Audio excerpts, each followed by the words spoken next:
Yo, what is good, YouTube, and welcome back to another JC2K video. In today's video, we're going to be recording a video ranking the best budget cards in NBA 2K23 MyTEAM here on this tier list. Before we hop into the video, if you haven't already, make sure you hit that subscribe button, help me push towards the 12,000 subscriber mark on the channel. By the time y'all see this video, I might actually be at 12K. We're literally less than 10 subscribers away, but if we're not, make sure you hit that subscribe button. Help me get to that mark. You might, who knows, you might be the 12,000th, I can't speak, subscriber. But without further ado, let's hop right into it, and let's start off with Andre Iguodala, who is super duper solid. I mean, he is a legitimately very solid all around point guard option. 6'6", does not give him insane size, but solid. He's an incredible defender, really good slasher, has all the gold shooting badges, which is honestly, it's not as good as Haas, but it does the job, especially with the 93 shot three. I don't love his release on very quick, and Pro 2 leaner's not that incredible. Sigs are decent but not insane, but he's a really nice defensive card. I think B tier is fair. I don't think quite with the Sigs and the release that he has, he can be higher than that, but I do think he is still a very solid card, and I think B tier is fair for him. AK is going to go S tier. Card's an absolute monster. He still has some of the best Sigs in the game. He's an elite level defender, moves incredibly well, and has one of the best releases in the game. Still a top tier small forward, and for his price, one of the best cards in the game. Anton Jamison's really good as well. He's an A tier guy. Very good all the way around. I do think he can create a lot of the shooting guard position. He gives you great size, a really good release, and overall is just a really good option at that shooting guard position as well. Arvydas Sabonis, same thing. Guy who's 7'3", has decent enough speed, shoots the ball well, does not have a great release, but when you have that type of size, especially with the player build that he has and semi-decent speed, really helps him be like a budget Taco Yao type counter. And I think even this version, which isn't the hero version is too expensive, but still even this version I think is an A tier guy. Don't exactly know how much the hero version is. He might be around this range as well to be a budget card, but for right now I'm not putting him there. Chuck Nevitt has 25 speed and a 25 3 ball. I have nothing else to say. I don't care that he's 7'5". The card is awful. Boogie, I think, goes B. I think that's fair. He's 6'10". He doesn't have the best release in the world, but he moves really well for a power forward. He is a solid defender. His release is not bad. He can stretch the floor pretty well. I think he's a pretty good card, just not incredible. I'm putting Murasan in. Now I'm going to put Murasan B tier as well. I understand that he is also super slow, only 25 speed, but he can shoot the three, the hero version specifically. The non-hero version would be D tier. Can't shoot. But this Murasan, he has the biggest player build in the entire game, and that includes Taco Fall. I think he's an absolutely dominant interior force to the level of guys that guys like Chuck just simply are not, but he can also shoot the three. I understand how slow he is, and that is why he's all the way down in B tier, but he still is a great card. Hito is S tier. I'll say this, I put the hero version. I meant to put the regular version. I'm not actually entirely sure how much the hero is going for right now. He might not quite be in the budget card tier list range, but I think he's an incredible card, and I do think he is an S tier budget card. Even the regular version, really good Sigs, a top tier release, great size at 6'10", the point guard position. He's one of the best budget cards in the game, and he is an S tier guy for sure. I think Bonga goes A tier. He's better than Iggy for sure. Really good release, moves well, really solid defender, really good all-around card. Definitely he's the perfect super duper cheap budget point guard, and I think he's an awesome card as well. Jalen Williams sucks. His release stinks, and he doesn't have great size at shooting guard. He's just not very good, unfortunately. He's a D tier guy. Jonathan Bender, I think, has to go B or A. It's really kind of debatable. We'll give him B because he's 7 foot. The size is something valuable. If he was 6'9", he'd be a B or even C tier card, but he's a very good option, especially because of the size, but he's got a good release, solid Sigs, good defender, very solid all-around card.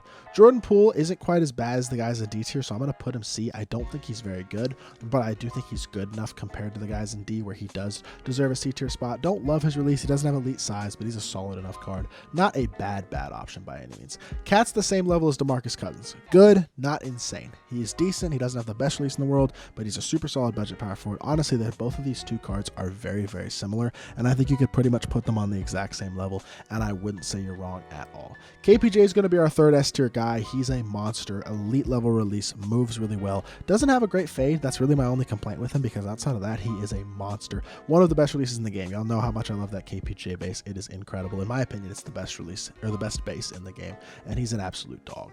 Kyle Kuzma's an awesome hero card as well. Has, again, one of the better releases in the game. Kuzma base is amazing. He's got a great upper. He's another really good card. Not the biggest small forward in the game at only 6'9", but that's big enough to get the job done. That's the size that AK has as well. He's a capable defender, really good shooting badges, good speed, really nice release, great elite SIGs as well. I don't think he's quite S tier just because I don't think he gives you what AK does in terms of the defensive end, but I do think he's still a dog. Like, I think he's a really good card. He's an A tier guy. Lamar Odom is a card that I have not used one time. With that being said, he is 6'10" at the power forward and, well, really the small forward position. A very good slasher, super fast, has half catch and shoot and limitless range. Very capable all-around defender. This Jang base I don't think is incredible, but it's not bad. Normal leaner. SIGs, I don't love Kyrie size up, so that's kind of annoying, but he's got the little behind the back quick drops. I haven't used him, but I think he's good enough to go B tier. Luke Walton's also going to go B tier for me. Good, not quite to the level of Isaac Bonga, but has a good release, moves pretty well, great dunk animation, super solid size. He's a very solid card. Marcus All's going to go S tier for me as well. He's a top tier power forward in the game with one of the best releases in my team, and also elite level defense, moves really well for a big, really good card. Mike Miller is probably I gotta move some cards down. I'm gonna move DeMarcus Cousins down because I got too many guys in B, and I do think he's better than Karl-Anthony Towns is better than him, so I'm gonna move him down. I don't know where Mike Miller ranks. It's like B or A. He is 6'8" at shooting guard and a really good release. Defense and finishing, like, they're both. He has the key badges, anchor clamps, limitless takeoff, and posterizer, and a 90 driving dunk, which is nice. Does have front clutch dunk animations as well. Really solid SIGs. Lowry base, tray up around Varric. Yeah, I'm not gonna lie. He's really good. He's an A tier guy. Mo Bamba, I think, has to go.